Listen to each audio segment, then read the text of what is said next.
but if somebody is watching this interview and y'all have a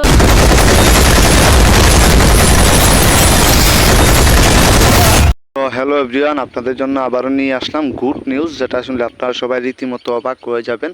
আপনারা তো ইতিমধ্যে জানেন যে চারদিকে বর্তমানে আলোচনা এবং সমালোচনা আছে আমাদের সুপারস্টার শাকিব খানের তুফান মুভির যে টিজার, সেই টিজারটি আর কি কিছুক্ষণ আগেই কিন্তু শাকিব খান তার ভেরিফাই ফেসবুক পেজের মাঝে আবারও একটি পোস্ট করেন। সেখানে দেখা যাচ্ছে যে শাকিব খান এবং মিমি চক্রবর্তী দুজনকে খুবই অসাধারণ লাগতেছে, খুবই চমৎকার লাগতেছে। তো অবশেষে শাকিব খানের যে টিজার, সেই টিজারটা দেখে কিন্তু মুখ খুললেন জনপ্রিয় নায়িকা পূজা হেগড়ে।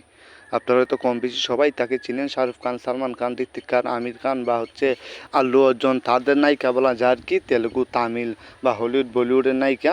সেই পূজা হেগড়ে অবশ্যই শাকিব খানের যে তুফান মুভির টিজার, সেটা দেখে কিন্তু মুখ খুলেন, বললেন যে পুষ্পা বলেন বা কেজিএফ বলেন বা এনিমেল বলেন, সব কিছুকে একদম পিছনে ফেলে যাবে কিন্তু শাকিব খানের এই তুফান মুভিটা। শাকিব খানের যে লুক অসাধারণ ছিল বা শাকিব খানের কথাবার্তা, শাকিব খানের যে গেট আপ একদম অসাধারণ ছিল।